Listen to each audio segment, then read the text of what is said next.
Bonjour à tous, ici Virginie Pack pour le cabinet d'Ayurveda Vargenia, la santé selon l'Ayurveda. Je me situe à Boubert-sur-Canche dans le Pas-de-Calais aux alentours de Saint-Paul-sur-Termoise. Donc aujourd'hui, je voulais vous présenter le soin Jalaneti. C'est un soin que l'on doit réaliser chaque jour pour nettoyer sa cavité nasale. Ainsi, vous allez mieux respirer et donc mieux inspirer le prana vital très connu des yogis et en Ayurveda. Vous allez aussi prévenir tout ce qui est sinusite parce qu'un conduit nasal propre va aussi dégager tous vos sinus qui se situent ici et ici. Il faut savoir aussi que quand on réalise le soin de Jalaneti, vous n'allez pas travailler que sur la cavité nasale. Vous allez aussi agir sur votre cerveau. Pourquoi? L'Ayurveda est une médecine qui a 5000 ans d'existence, tout le monde le sait.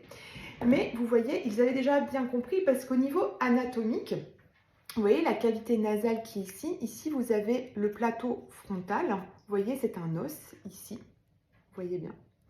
Et au niveau du haut des narines, ici, du conduit nasal, vous avez l'os qui est poreux. Attendez, je vais essayer de vous le montrer. Voilà.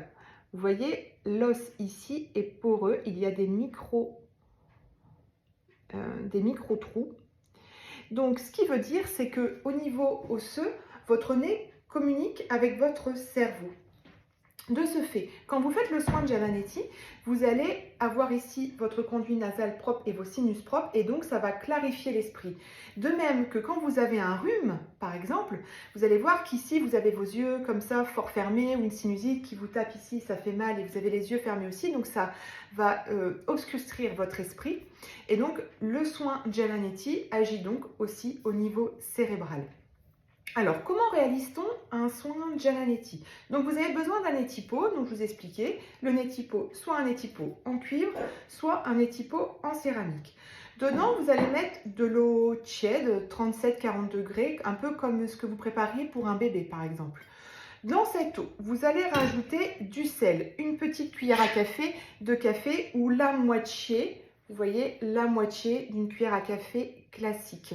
Vous allez ajouter dans cette eau du sel. Mais attention, pas du sel iodé de table quotidien. Il faut en mettre un bon sel. Pour cela, je vous conseille soit un sel de l'Himalaya. Vous voyez, le sel rose de l'Himalaya. Donc, c'est un sel de roche. Ou un sel de mer, style sel de Guérande, comme vous pouvez le voir là. Donc, c'est un sel non raffiné qui est gris. Donc, une fois que vous allez réaliser votre mélange eau et sel, donc vous allez bien mélanger dans votre étipeau. Ensuite, comment on réalise le soin de Jalaneti? Donc, vous allez mettre ici le bec curseur du étipeau dans une narine. Voilà. Vous allez pencher la tête sur le côté, vous allez bien respirer par la bouche. L'eau, par la gravité, va monter ici dans votre conduit nasal et va ressortir dans l'autre narine.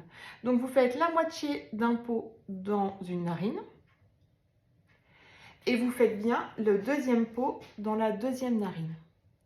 Si ça pique un peu, c'est parce que vous n'avez pas mis assez de sel. Donc ça, il faut le savoir, ça doit être complètement indolore et sans aucune douleur ni gêne quelconque.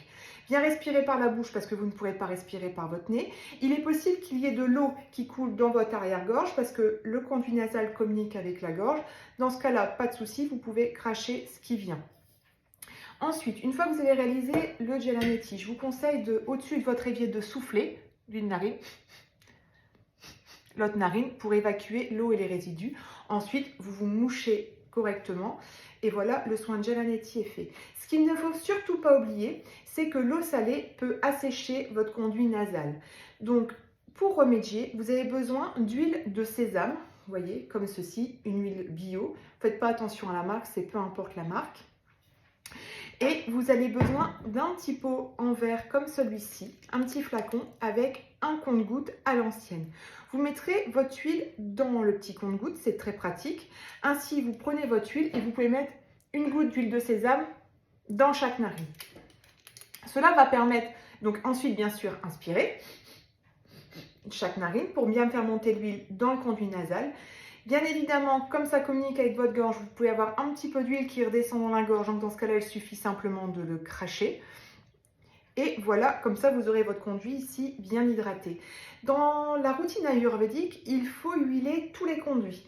Donc ce petit pot va aussi vous servir à mettre de l'huile dans vos oreilles, une petite goutte dans chaque oreille. Donc vous laissez bien couler l'huile et vous appuyez comme ceci. La même chose de l'autre côté.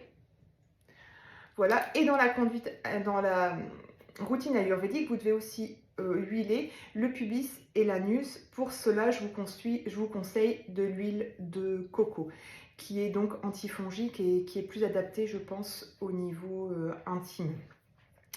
Donc voilà en ce qui concerne l'huile. Une chose aussi qui est intéressante dans la routine ayurvédique, c'est qu'on doit aussi mettre de l'eau de rose dans les yeux.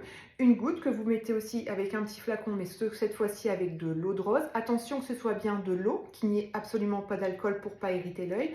Pourquoi on met aussi une goutte d'eau de rose dans les yeux? C'est pour hydrater l'œil au quotidien. Donc pareil, à faire chaque matin. Vous verrez, c'est pas désagréable du tout. Donc voilà pour ce qui est du soin Jalaneti. J'espère que cette petite vidéo vous sera instructive et qui vous permettra de réaliser votre routine ayurvédique au quotidien pour mettre de l'ayurveda dans notre vie, de la prévention et éviter tous les maux nasaux. À très vite les amis!